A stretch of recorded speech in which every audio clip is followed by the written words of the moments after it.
You make the thing that you want to make. You believe in it and you don't give up on it, and you spend years doing it. And if you're good at it, and if you were right that this was a thing that was worth making, people will find it, because good really does rise up. It happens slowly, but it does happen. Keep going.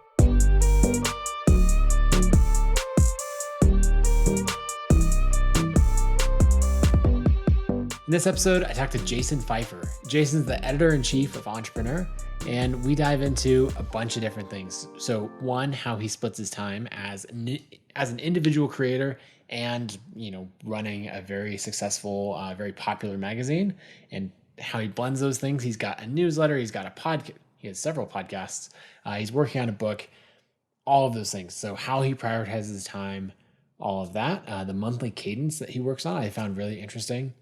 We also dive into how to package your work. We talk about why he changed the name of his podcast and the research that went into that. And then finally, we wrap up by talking about PR and how to get press as a creator, how to think about pitching each individual publication, the work that you need to do to actually get covered. A lot of good stuff. So let's dive in. Jason, welcome to the show. Thank you for having me. So I want to dive in. You've got two very different things going on. They're actually, they're closely related, but two different worlds, with everything you're building on your own audience. And then, of course, as editor-in-chief of Entrepreneur, I'm curious just how you spend your time. Is that, I would think the editor-in-chief is like a very full, time-consuming thing. Yes. But then at the same time, you're building an audience. You've got two young kids. You've been doing it all through a pandemic. And so I'm curious what, what a day or a week looks like in Jason's life. It looks like panic. It looks like absolute mass panic. That's how I feel, is panicked. Okay. So first I made this realization a couple, more than a year ago. I can't remember when this snapped to place for me, but I realized that I needed to maximize how my brain works, like work with my brain, right?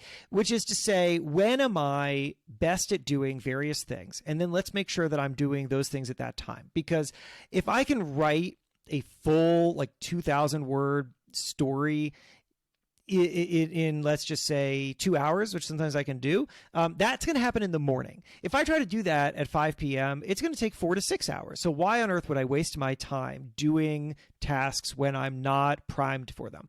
So I clear out if I can manage it up to noon, but that's almost impossible. So really, can I safeguard the first hour and a half of my day for writing? And then what I do with that hour and a half depends upon the needs that are most present for me. So for example, sometimes it's writing a magazine story. Sometimes it's writing a chapter in my book. Sometimes it's writing a podcast script. And this is dictated by the deadlines that I have. And then the rest of the day, I'm trying to manage everything that needs to be managed. I'm answering a lot of questions. I'm getting on a lot of calls, but I will always, if I can do it, which I can't always do, if I can do it, then I will not book anything back to back. I will always block out a half an hour in between. And that's because things are coming at me, and they're coming at me for lots of different projects. And it's hard. You think that you can switch gears really fast between one project and another, one company and another, as I'm sometimes doing, because I have my own company, and then I'm also working with Entrepreneur, and I'm employed by Entrepreneur, and so I need that time to make those shifts. And the days that I hate the most are the ones, well, first of all, where I lose that time in the beginning, but also where I'm back to back and I never have time to catch up on any of the inbound, because that's when I'm working late into the night. Yeah, that makes sense. Are there other things that you found, right? So writing in the morning is something, and I can absolutely relate to that, where 3 p.m. Nathan he's actually just a legitimately terrible writer. He wants to do anything but, right? Are there other things that you found of blocking off days of the week to focus on, one activity or one business or anything like that? I have too many constant demands to be able to block out full days. I would love to be able to do that. So instead, I tend to think about things in terms of goals for a week. So I know, for example, here's an example. I know that my Build for Tomorrow podcast comes out on the last Thursday of every month. And it's a monthly show, which I know is not a great cadence. Yes, I'm aware. But it is such a deeply researched, highly produced show. It is a month's worth of work that goes into every episode. And for reasons that we can discuss, I've decided that that's okay, because the ultimate goal of a podcast isn't always just to have a bazillion listeners of the podcast. Sometimes it can serve other purposes. And for me, that show is also an IP factory, and for good reason. So anyway, we can go into that. But so that comes out the last Thursday of every month, which means that I record the previous Thursday. I give my editor a week to put it together, because that show has like 50 different audio files and there's a lot of editing that goes on. And so that means that I know the week leading into recording week is when I have to have that script done. I am polishing that script. So now that enables me to prioritize all of what I would think of as the kind of free writing time.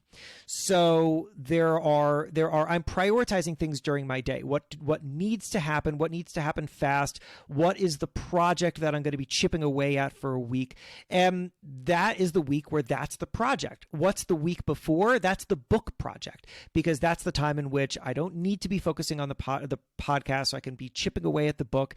And this is the way I think about it. I almost have to kind of dual track everything. There are the things that are going to be required of me day to day, and then there are the things that I'm going to be working towards as steadily as I can, and I'm building in the time for the hiccups, so that I know there's going to be some day where there's some unbelievable fire at Entrepreneur that I'm going to have to put out, which I'm like doing right now. In between us having this conversation, there are like 40 fires that I'm putting out, and so I had to shelve a bunch of my stuff.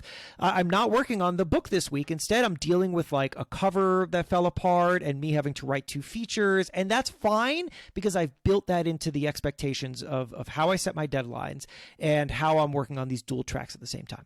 So you tend to think about things then on this monthly schedule. Did that start from the podcast being monthly, or were other things already contributing to the way you view it in a monthly schedule? It started, I think, from running a magazine. That's right. Like, yeah. I'm trying to think through, what do I have to do? And then what are the patterns of work related to doing those things? And then how can I try to get them all to sync up? And so I know, for example, that a monthly magazine. So let's talk about the monthly magazine for a little bit. So when I've worked at a lot of magazines. My first magazine job was Boston Magazine. I've worked at Men's Health, Fast Company, Maxim, Entrepreneur. Those are the ones that I've had full-time jobs, and then I've freelanced for a ton of others. And there's usually this thing called Ship Week at a magazine. Ship Week is the week in which everything's getting finalized and literally shipping to the printer. And that week, at every magazine that I have ever worked at but not run myself, which is to say every magazine that isn't Entrepreneur, that week is hell. Like, when I was working at Boston Magazine, Ship Week, I would be there till 2 a.m. What are we doing? It's a monthly magazine. What possibly? Now I think back and I'm like, what possibly kept us there till 2 a.m? That is insane. And the answer is that we were doing a lot of BS. That's what we were doing. We're doing a lot of BS, right? So what was happening? I think back to that now, and I promise to get to the point, but I think back to that now, and I'm like, what was keeping us there? And then I think, oh, I know. It was that my editor-in-chief would come by my desk at like 8 or 9 p.m. and he would have circled a caption on a photo, and he would have said, I think that this caption can be funnier. And then I would have spent an hour writing 20 different captions, and then I would spend another hour waiting for him to finish whatever other thing he was doing so that he could look at these captions. And that's how you end up at the office until 2 a.m.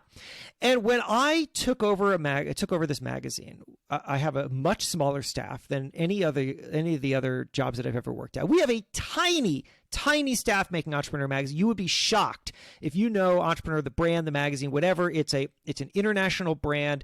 It's been around for 40 something years. It's very well respected. The staff is tiny.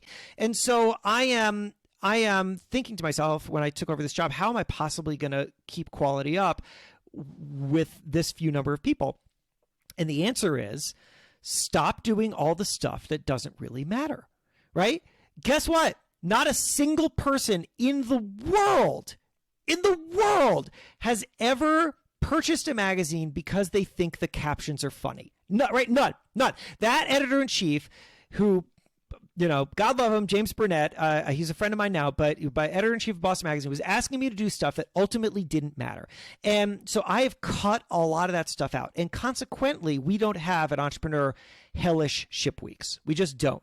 Instead, what we have is a steady workflow. And so I reorganized the way that we do things, and I just decided to stop caring about things that didn't matter, that are nice to haves but not need to haves. And therefore, I adjusted how this thing is produced, and I created a level of consistency so that I know the general flow of what I'm going to be needing to do when, every issue to get this thing together. And then I can start to schedule all of my other needs around it. So it's nice to have projects that have long deadlines and short deadlines. A short deadline, for example, is a story that I have to write in a week. Okay, I know exactly how to budget my time for that. Then I've got like a mid-sized project. Every month I got to produce this podcast. Okay, let's set that schedule. Let's know exactly when the deliverables are, and we can work backwards from there and make sure that the heavy workload on that doesn't correspond with the heavy workload for anything else that I'm doing. And then you've got the super far deadlines, like the book. I am talking to you on April 5th, 2021. I got to turn this book in like September, October. So I got some time. And that doesn't mean that I want to burn that time. I've programmed myself to think that I'm always behind. That's another reason why I'm in a panic. I'm always behind on this book, even though it's due in October. But the reason is because I don't want to get to September and be like, oh my God, I didn't write the book. So instead, I am always working on it whenever I don't have anything else pressing to work on. And that is the way that I have these tiers of deadlines and these tiers of things to do, so that whenever I don't need to be doing one thing, I have another thing lined up ready to go. That makes a lot of sense. And I'm fascinated by it because I'm in this position similar to you of, having a full-time job, running a company, running ConvertKit, and then also being like, oh yeah, I do a podcast and I have a newsletter and these other things.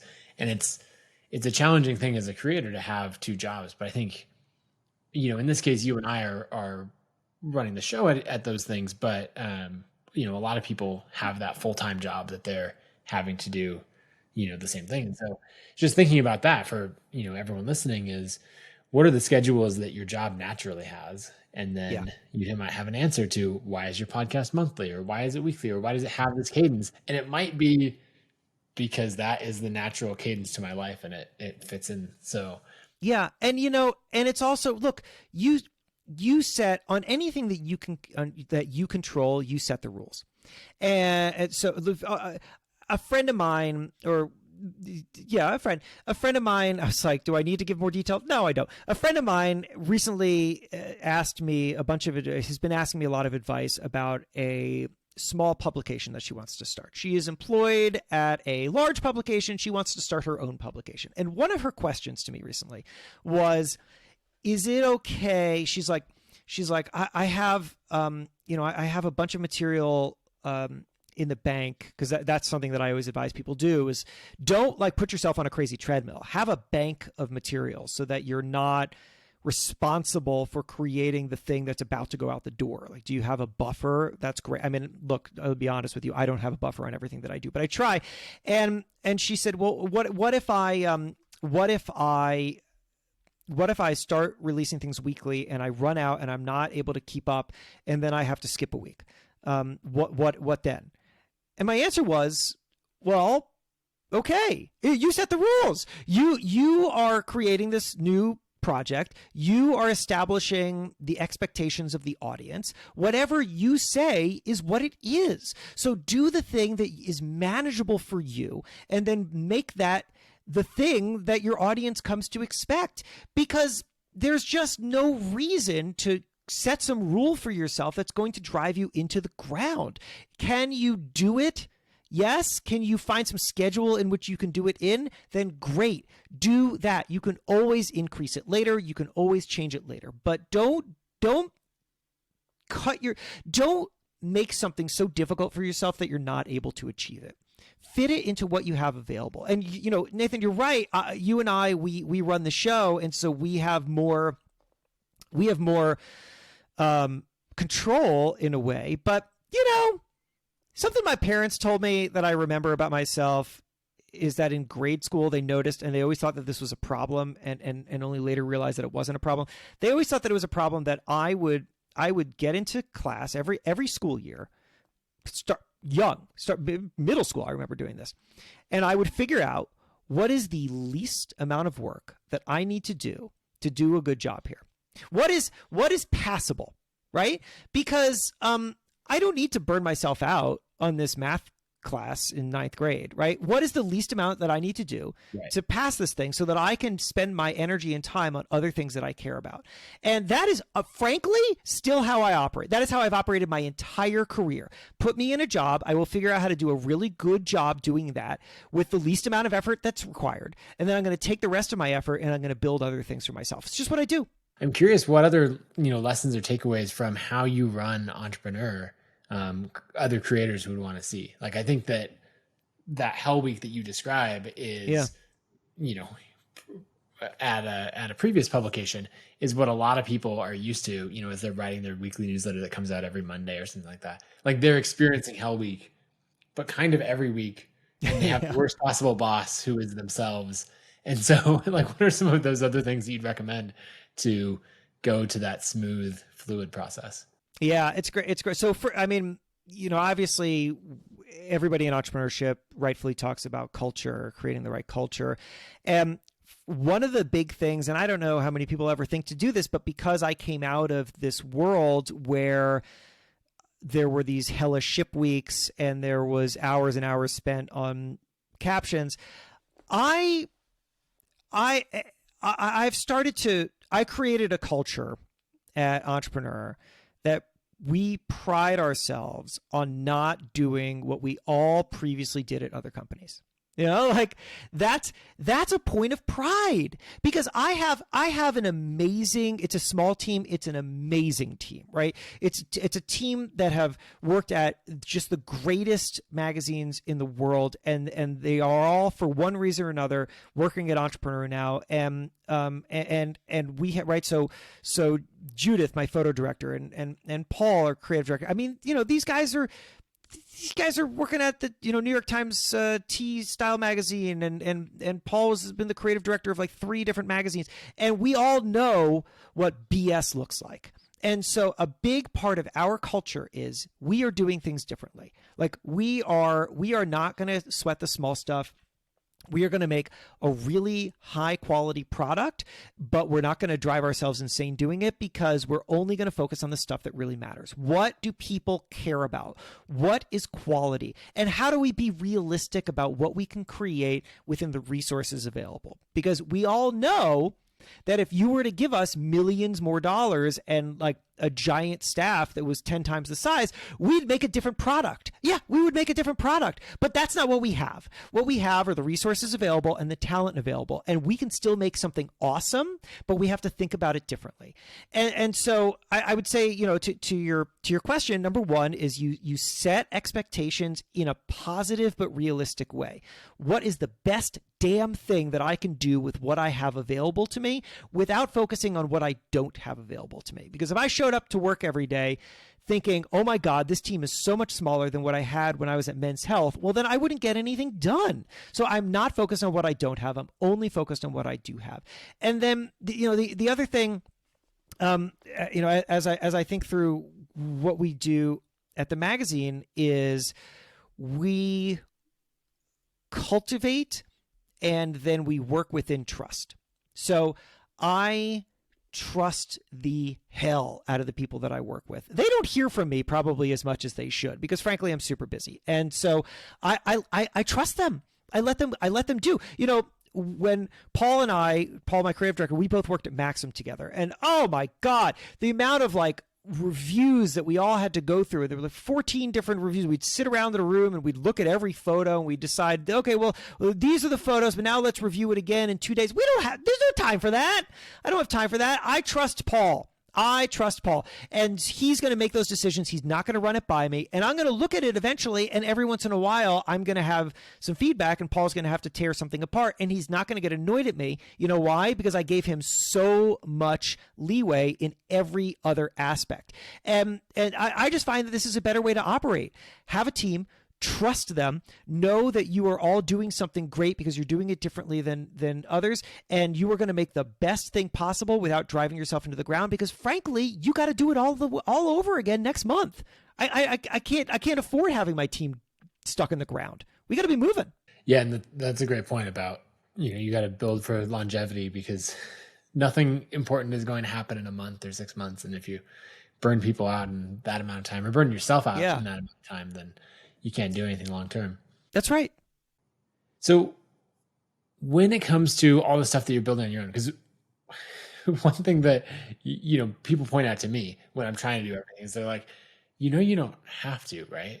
Like, you don't have to have a podcast and a newsletter and a blog and like all of these other things. So talk a little bit about why you've ramped up the personal side, your brand, your audience, your podcast, all of that, more so when you already have an audience through Entrepreneur. Right. So I'd be happy to, out of curiosity, this will fit into my answer. Do you have an answer to what the point is? What's the point? That's a good question. I mean, the first thing that came to mind is like, at this point, I'm just having fun. Like, what are the things that interest me? Rebooting this podcast. Like I did this podcast, I don't know, 6 years ago or something. And then I brought it back mostly because I found that I was sitting at home and not talking to anyone. And like, I had all these questions for people that I like and respect. And I was like, this is the best format to get on, do it. Yeah. Lots of people listen to the show. That's great. I don't care. This is the part that I'm optimizing for in this case. And so, yeah, that's not an answer to what's the point, but. No. Okay. Well, that's fine. I mean, no, but you answered it. You answered it because you have the same answer that I have, which is that I'm not really sure. Right. That's it. That's that, right. We know that we like it. It's enjoyable and it gets us things, whatever those things are. There could be all sorts of different things. But what's the ultimate point? I don't know. What's the point is to do it. So now let me tell you my philosophy called work your next job, because this is really the answer. Okay. Here's something that I throughout my career, even when I was a rookie reporter at a small town newspaper, which is where I began. When I was a rookie reporter, when I was a character on Star Trek, when I was a rookie reporter, as I worked at the Gardner News, 6,000 circulation daily newspaper covering nothing was happening in Gardner, Massachusetts, and I really wanted to work for giant publications. I didn't know what. I couldn't have explained it to you. I was fresh out of college. But I was like, can I work for the New York Times, the Washington Post, just large publications? And eventually I realized, these people who work at the places that I want to work, they are never picking up my newspaper. They are never reading this great story that I just did about the middle school play. And they are never reaching out to me and saying, kid, bring me up to the big leagues. It's never happening, right? Like it's never happening. And so I needed to go to them. And that was the only way. I needed to go to them. I needed to go prove to them, because you know what I wasn't going to do? I wasn't going to follow the normal path of like a tiny paper to a slightly larger paper to a slightly larger paper to a slightly larger paper, because I would be 89 years old before I reached anything. And so I was like, I'm going to skip all these steps. And that means that I'm going to quit this job. And I'm going to freelance, and I'm going to just go pitch and pitch and pitch to these publications. And after like sitting in this tiny apartment literally next to a graveyard in Holden, Massachusetts, I for like 9 months pitching, I got some stories in the Washington Post and the Boston Globe and a couple others. And then I took another small newspaper job because I was lonely and I needed better income. And then I just kept freelancing on the side, because I realized, okay, I'm going to take this job. I'm going to work this job. It's going to pay me, and it'll serve some kind of function in my ladder up in my career. But I think that the real answer here is actually the freelancing that I'm doing on the side. And so I'm going to keep doing that. And then I just kept doing that throughout my entire career. And I eventually came to this philosophy about it, and I call it work your next job. So work your next job. Here it is. You, me, everyone listening to this, in front of us right now, and yesterday and tomorrow, all the time, are two sets of opportunities. Opportunity set A, opportunity set B. Opportunity set A is everything that is asked of you. Show up to work. What does your boss need? What are your KPIs? What is asked of you? Opportunity set B is everything that is available to you that nobody is asking you to do. And my argument is that opportunity set B is always more important. Just always. It has always throughout my entire career been more important, which is not to say that the jobs that I work are not important, because obviously I guess if the CEO of Entrepreneur was listening to this right now, he would be like, wait a second, you're telling me that you are deprioritizing Entrepreneur, and like it's important. I get it. It's important. I want to do a great job. But when I think about the future of my career and not knowing where it's going and not knowing what opportunities are ahead, what I know is that focusing on opportunity set B prepares me better for the future than opportunity set A alone does. Because if I only focus on the things that are asked of me, then I'm only qualified to do the things I'm already doing. But opportunity set B is where I learn and where I grow and where I become better. So how did I become editor-in-chief of Entrepreneur Magazine? Well, there's a lot of answers to that, but here's one of them. One of them is that like many, many years prior, I worked at Fast Company and I was a print editor. My job was to edit front of book sections and print features. And then they started a video team.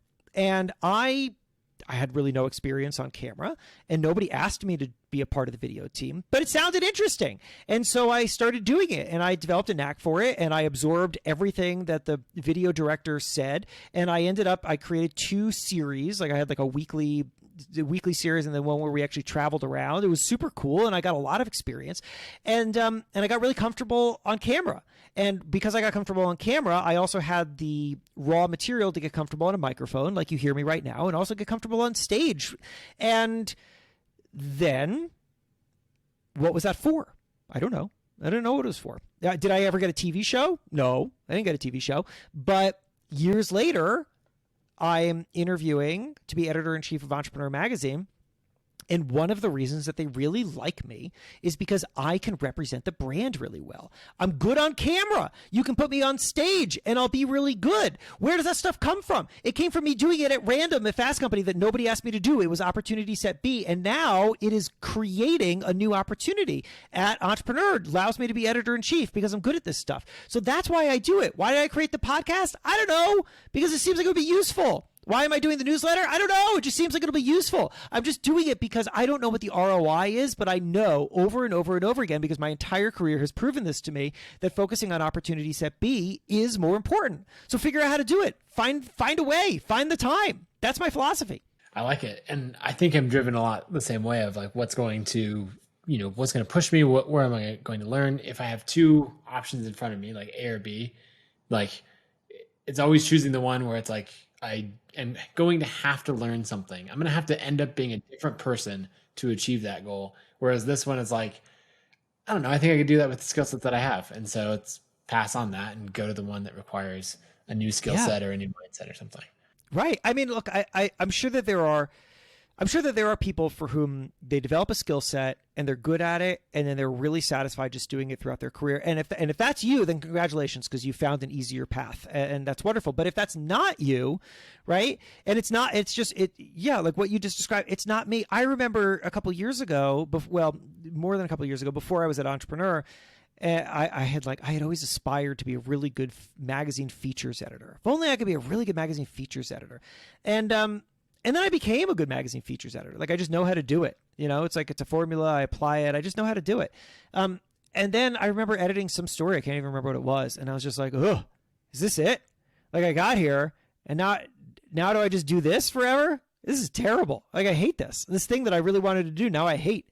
I felt trapped in it. So I always want to be adding. And you know what? When you're constantly adding, it means that relying on the things that you know how to do can be comforting and satisfying. And also you discover that things that you became really good at in one way are actually useful raw material in learning something else. So, I mean, you listen to how I didn't know how to make a podcast, but what I did is I like strung together these skills from other things, from talking on camera, but also I learned knowing how to write a magazine feature translated into knowing how to write a podcast script. They're totally different styles of writing. It took me a while to figure out. The pacing is different. The needs are different. You got to signpost everything over and over again. But like it's the raw material was there. And so it felt like I was utilizing something that I had worked hard at, but without being trapped inside of it because I was using it in a different way. And that in a weird way felt liberating. Well, I want to ask about that because with the podcast, almost everyone just does an interview show. And I feel like we can make fun of interview shows because we're on one right now. It's just like, you and I both know they're easy. Like sure. 30 minutes of prep, you're good to go. No resource. All of that. And it's fun. Like they get engagement, all of that. Now, the show that you're doing, like Build for Tomorrow, is not an interview show. It is the high production, like crazy amounts of work goes into it. All of that. I guess I have a couple. Well, first, why do that type of show? And I say that from the point of view of like someone who I would love to do that show. I just know that I'm not willing to commit the amount of time to make that happen. Yeah, no, it's true. It's a great question. I ask myself all the time, why am I doing this? It's so much work. The due date comes up. You're like, what am I doing? Yeah, I've made this so hard on myself, right? Like this is a really hard show to make, right? So for those who don't know, Build for Tomorrow is a show. My tagline is it's a show about the things from history that shape us and how we can shape the future. And the idea is to understand the context from history of something that we're experiencing today, and then see what it teaches us about how we can be creators tomorrow. So my most recent episode, for example, was about the thing that people always say, old people. I'm just going to call them old people. I'm insulting you, old people. What old people say about young people, which is that they all got trophies. As kids, they all got participation trophies. And that's why they're entitled now, because they never learned that winning takes work. So that's a thing that we've all heard, and we could agree with it or we could disagree with it. But I will tell you, as I discovered, and this is what the episode is sort of hinges on, I will tell you that we have all swallowed a falsity about this story. And it is, in fact, weirdly, the most verifiable part of this story. And that is the idea that participation trophies are new. We talk about them as if, this generation, the young people today, they grew up with the participation. No, you know what? Actually, if you look through the history, people have been getting participation trophies for 100 years. 100 years. So all the baby boomers who are like millennials today and they're participating. No, you guys got participation trophies. You did. I know you're going to tell me you didn't, but that's because you don't remember them because it wasn't that important, but you did. You did. And so what I want to know is, okay, well, where the hell did they come from? Which actually is a question about where did youth sports come from? And tell the whole story of where participation trophies came from, and then apply that to today so that we can come to an understanding about what it is that we're really frustrated about when we're talking about like generational changes and blah, blah, blah. Because to me, my view of it is that like every generation is basically exactly the same, but we always talk about them as if they're like some weird new species. And I think that that's completely self-defeating. Like the very logic of it falls apart on its face. If every generation was worse than the previous generation, then you and I wouldn't be talking through Riverside.fm. We would be rolling around in mud somewhere because we wouldn't have invented any of this stuff. But in fact, every generation gets better, not worse. So, okay, that's the point of this show. And so how do I do that? Well, I don't just go interview one person. I interview like a bazillion people. And then, and I also dig through, newspaper archives and historical research, and then I like pull it all together into this script that goes on for like 9,000 words and has 50 different pieces of audio and like sound effects and music, and I hire actors to like read these old newspaper clips, and it's a whole thing. Why, to your question, why do I do this? And I'll tell you, the answer is not to make money, because this show does not make as much money as it should for the amount of work. Why do I do it? I do it for a couple of reasons. One, because I'm okay doing something without knowing what the point of it is. I start without knowing what the ROI is, because what I want to do is create and push myself. So I wanted to create a show that pushed me, and I wanted to create a show that said to the world, hey, I can do this really good, complicated thing, right? Like I just can. And I'm going to learn it, and I'm going to become even better at it. I'm good at this. It's a showcase. And what is it for? What's the showcase going to do for me? I didn't really know, but I'll tell you what happened because I did it. What happened is that it developed an unbelievable community of really, really smart people, right? Like it's like when you get into bed and check your email, when you get into bed on it, this is a real anecdote. When you get into bed on a cruise ship, and you're on and I don't really like cruises that much, but I'm on a cruise ship because I was hired to speak on the cruise ship. So that's pretty cool. And so I'm getting into bed on the cruise ship where I was hired to speak, and I look at my email, and I've got an email from Mark Andreessen telling me that my podcast is his favorite podcast and when's the book coming. Well, you know what? I did something good, right? Like, I don't care. That's what happened. I don't care if the show doesn't make that much money. It doesn't. It makes some ad dollars, but like, I don't care because it has attracted this unbelievable community of people, and those people now I have access to, and they're listening to me, and they're thinking of me as a kind of authority. And then like a foundation came to me and started throwing money at me, which is true, that happened. And then I just sold a book deal,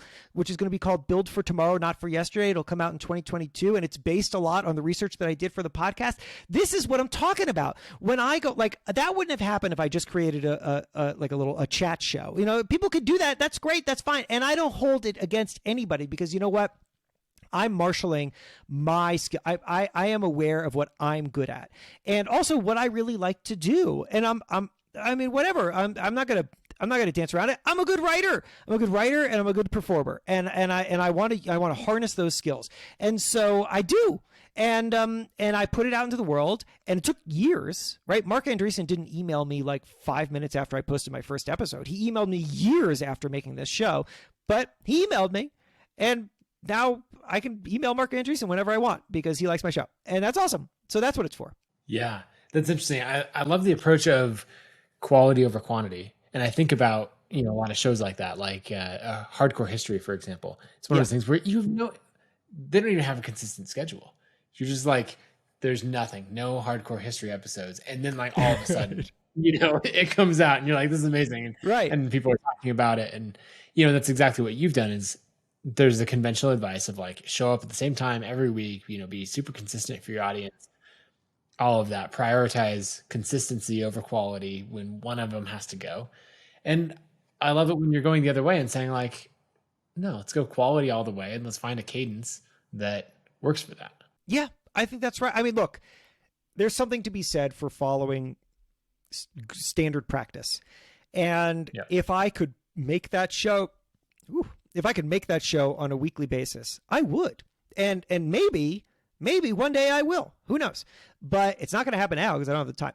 And so, it goes back to, I mean, it is, you're right. It is not being hung up on quote unquote best practices, but it also, like, a lot of it is in what I was talking about a little earlier at Entrepreneur, where I said our ethos is to be aware of the resources that we have available to us and then make the best damn thing with those resources. Right. And so I'm looking at myself for this podcast and I'm like, okay, well, what are the resources I have available to me? I mean, to start, it was just me. Now it's a little bit more because now I have some funding and I can hire like a reporter to help me out, but whatever. It's still not that much. So I have some resources and I have some time, not a lot of time, but I guess some time. What is the best damn thing that I can make given all of this? I guess I could have made a weekly 5 to 10 minute show, but I don't want to do that. I want to go like crazy deep. I want somebody to listen to this show and end it and be like, holy crap. Like, that was everything I need to know about that, right? Like, that was the full story. And that's just how I wanted to make it. There were other ways to make it, but this is how I wanted to make it. And sometimes I realize this is not the way the world works and not everything's going to be like this, but sometimes you just go out, you make the thing that you want to make, you believe in it and you don't give up on it and you spend years doing it. And if you're good at it, and if you were right that this was a thing that was worth making, people will find it. It doesn't matter if it's on a weird schedule. It doesn't matter if it's like a hard to explain. It doesn't matter. People will find it because good really does rise up. It happens slowly, frustratingly slowly, but it does happen. And if you're willing to commit to that, and if like making the thing that you wanted to make is so satisfying that it will propel you through all the years where like nobody cares, where Mark Andreessen is not emailing you, well then keep going. Yeah, and I think so many people are looking for that. They hear that, if you do the work, if you put in the quality, like that will rise to the top, but they're underestimating, I guess, two things. One, the amount of time that might take, because that could take 1, 2, 3, 5 years or more. But there's also a packaging element to it. Like you recently changed the name of your podcast. Yes, that's right. To talk about that, because you've been doing the work and then you realize that you've been putting it in the wrong packaging. That's right. That's right. And this was an unbelievable lesson. This to me is really, I mean, there's a lot of lessons in this, but I'll tell you the story first. Okay. So the show was not born as Build for Tomorrow. The show was born as Pessimist's Archive. And Pessimist's Archive was originally a Twitter feed. It still is a Twitter feed run by a guy named Louis Anslow. And 5 years ago or something like that, I stumbled across this Twitter feed. And I don't know if you've ever had this experience. Have you ever like come across something and it was like, I made this, but I didn't make this. Like this looks exactly like something that I would make, but I didn't make it. Have you? Is that just me? Have you ever had that? Yeah, I've definitely had that before. Yeah. So for me, Pessimist Archive was that, because I was obsessed with this question of why our fears repeat across time, and I was like, I was a Fast Company at the time, and I was digging through old archives, and I was like writing these stories for Fast Company about this. And then here comes Pessimist Archive, which is doing the same thing. It's like clipping out these old newspaper clippings about like why radio is addictive and all that stuff. And so I was fascinated. I was like, oh my God, I didn't make this, but I made it. And so I DM'd Pessimist Archive, and Louis responded. I didn't know who it was. And we started talking, and I was like, look, if there's any way to like partner up, I would love to do something. And we decided to make a podcast. He didn't know how to make a podcast. I didn't know how to make a podcast, but I had a media background, so I thought I could figure it out. And so we started making the podcast. The first podcast, it took 3 months to make, and the second one took another 3 months to make. This was a slow process, and eventually it got traction, and it started to get some of that attention. It was really exciting. And so the podcast was called Pessimist Archive, and Louis ran the Twitter feed and I ran the podcast, and it was great. And then I hired some mutual friends of ours, Adam and Jordan Bornstein, and their company, Pen Name Consulting. And I hired them to do growth on this podcast. And the very first thing that they did is we did some with one of their team members, Rochelle DeVoe. They did some, she did audience insight research, talked to a bunch of my audience, dove deep with them, and came back with this mind-bending report. And this report told me a couple things. One of them was that the name Pessimist Archive was a major barrier to entry. People thought that it was a pessimistic show. And I had heard that anecdotally. People would have that, and I'd be like, idiot, haven't listened to the show. But now I got like research showing me people don't understand the show because of the name and the logo. And like if somebody can get over that barrier and start listening to the show, they'll tell friends about it, and the friends won't listen to the show. Like it was really, really interesting. And then also, I, in the earlier days of the show, had really thought of it as a history show. And Rochelle's research revealed to me that people listen to the show not because they think of it as a history show, but because it helps them feel more resilient about the future. Which is to say that I was making this thing that I was thinking of as kind of like, slightly academic and highfalutin. And in fact, people were having a kind of self-help experience with it. They were listening, and they were taking something away for their own lives. And when I had those pieces of information, I realized, wow, like I can take this and I can make it even more relevant to people's lives, and I can take down the barrier to entry and open it up. And that's going to be scary because change is scary, and like changing the name of this podcast is going to be scary, and it's going to alter Louis and my relationship, which ultimately, for a number of totally mutually agreed upon reasons, ended. Louis and I are separate entities now, and I thought, let's do it. Like I preach that change is opportunity. That's like the conclusion that I've drawn out of studying history and studying entrepreneurs is like adaptability is where the opportunity is. So I got to do it myself.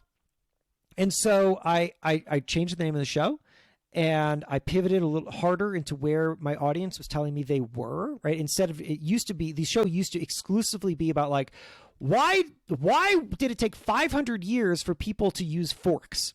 Which is an interesting question. I will have you know, it's actually a fascinating question. But right, because I was interested in the repetition of fear across time, and like people didn't use forks for like most of human history. Forks are like a new thing, relatively speaking. And so but I thought, okay, but if I can go the extra mile and find these historical stories that also inform our lives today in a very tangible way, then I'm going to have something that's like taking the things that I love doing and keeping the tone and the essence of this show, but also making sure that it's really delivering exactly the kind of value that I've just learned from my audience that they want. And that was transformational. And that was the thing that got me to the next phase where like, I couldn't have sold the book. I sold this book to Penguin Random House for, it was a nice deal. I couldn't have done that without that transformation. I couldn't have sold the Pessimist Archive book, but I could sell the Build for Tomorrow book. And again, it all goes to, I couldn't have possibly predicted any of that at the beginning.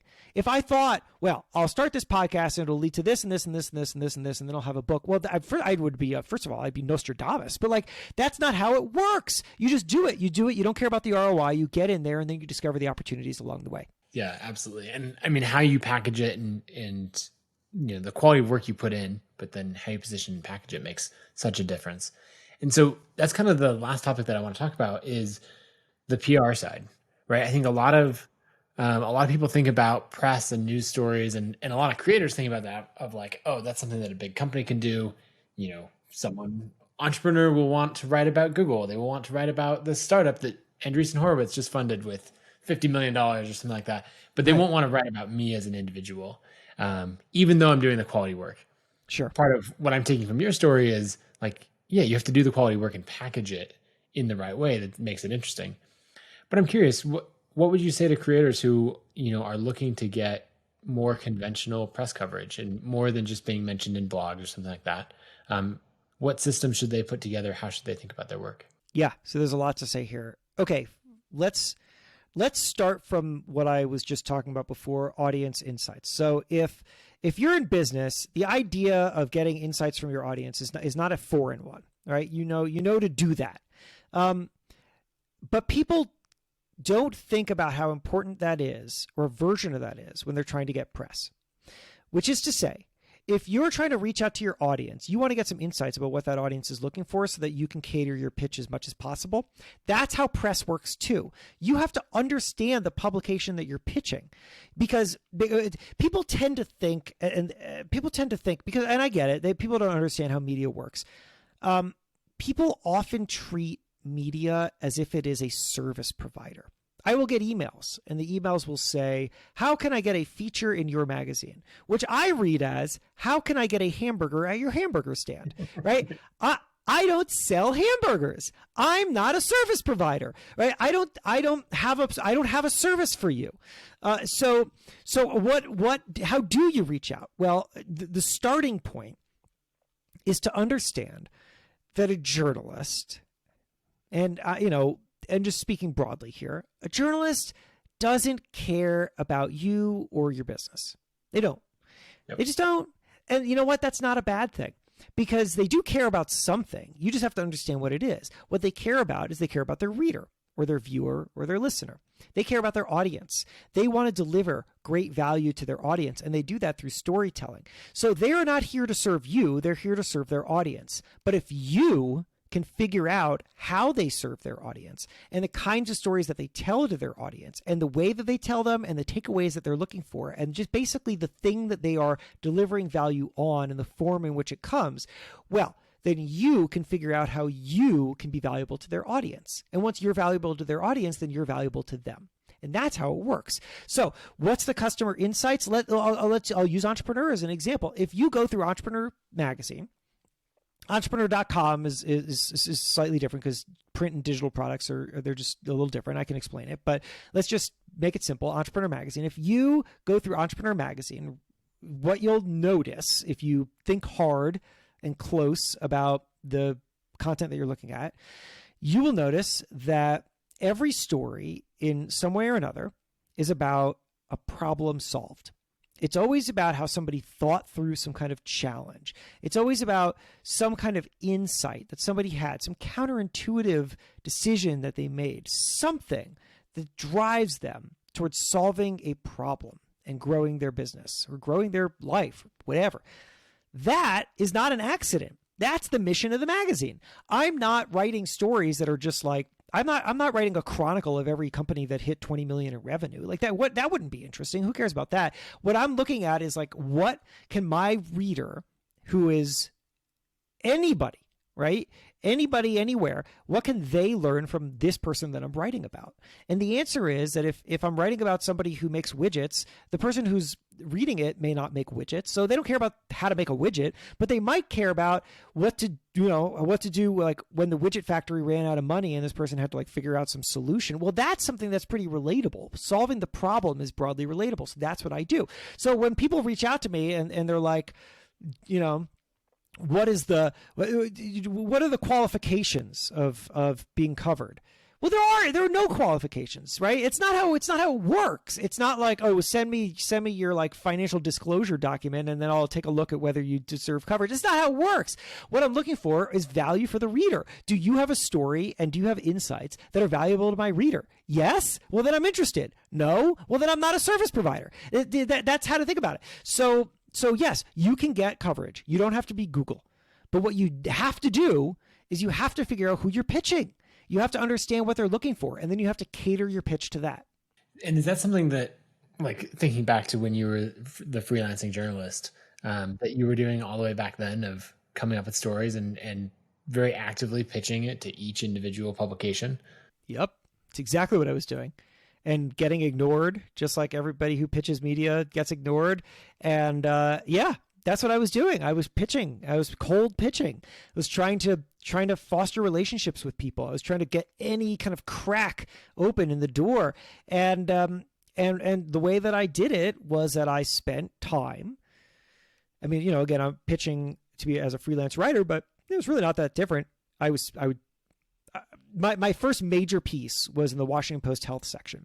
How did I get it? Well, I spent a hell of a lot of time reading the Washington Post health section. Like, what are they covering? How are they covering it? What did they just do in the past month that leads me to an idea that isn't what they just did in the past month, but it feels like it fits in with whatever conversations they're having over there. And then writing a pitch that's catered to it and showing them that I've got the goods, right? That sometimes people will pitch things that like have nothing to do with what you're doing, and they think that just because they showed up, you're going to like change the rules, right? Like people will send me their poetry. We don't write poetry. Have you ever picked up Entrepreneur Magazine and found poetry in there? No. Well, then we're not going to. Yeah, not once. We're not going to start with you, right? Like you can't just like assume that people are going to move the mountain for you. You go to the mountain. So that's what I was doing. I was studying the place that I was pitching, and then I didn't know the person. Susan Morris, the like health editor at the time, 20 years ago. I don't know what she's up to now, but she's who responded to me. I didn't know her. I couldn't figure out anything about her, but I figured out her publication, and I figured out what she likely was looking for, and I was right.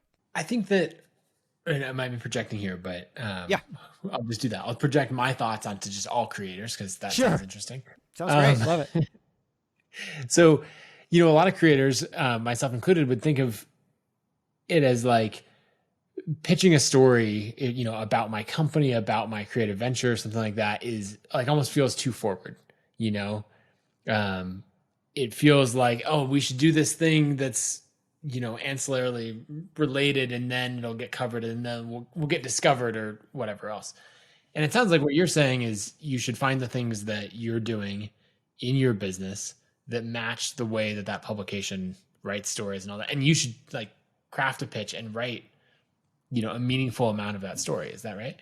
That's right. I mean, you don't have to write the story for them, but you want to deliver the information so that they can see that there's value. Yes, absolutely. I mean, right. It's not, if you go out there and you're focused on your agenda, and I understand and I'm saying you, the royal your, right? And everybody in business, you want coverage, and you don't want coverage to contribute to the marketplace of ideas. You want coverage to drive business. I get it. I understand.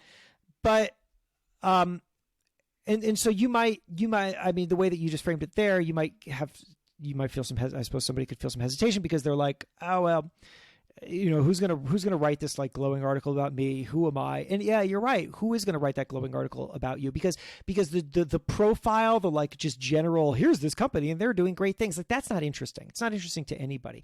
So what is the thing that you do that is distinct and that fits what this publication is looking for? Here's one of my favorite examples. I got this email from this woman named Joelle. This was years ago. And she has a product called Buttery. It's a butter dish. And it's a butter dish on a hinge. It's smart. Here, why do you want a butter dish on a hinge? Like, which is to say that there's like the bottom part of the butter dish and the top part of the butter dish, and it just sort of like it opens up on a hinge. Why would you want that? Well, you would want that because it turns out you don't need to refrigerate your butter. It's not a thing that you actually need to do. You can keep your butter out, and then it's nice and soft and like spreadable. It's great. But the problem is, of course, that soft butter is just super messy. So if you have a normal butter dish where you like lift the lid up and down all the time, you're going to bump into the butter. It's going to become a big mess. But if it's on a hinge, then it never bumps into the butter. It knows exactly where it is. Smart. Okay. That's not for us, but that's smart. Smart product idea. Because by the way, when I say solving problems, I don't mean for entrepreneur, I don't mean that you like solved a consumer's problem. That's literally every business, right? Every business is solving a consumer's problem. I mean that you solved a problem in your own business. So, because that's the thing that's going to be relatable to other people. So she emails me about this Buttery thing, and I'm like ready to tune out. And then she tells me this fascinating little thing that she did, which sounds silly. I'm sure she thought it was silly to share, but it was great, which is that when she was first developing this thing, she was trying to figure out some basic questions.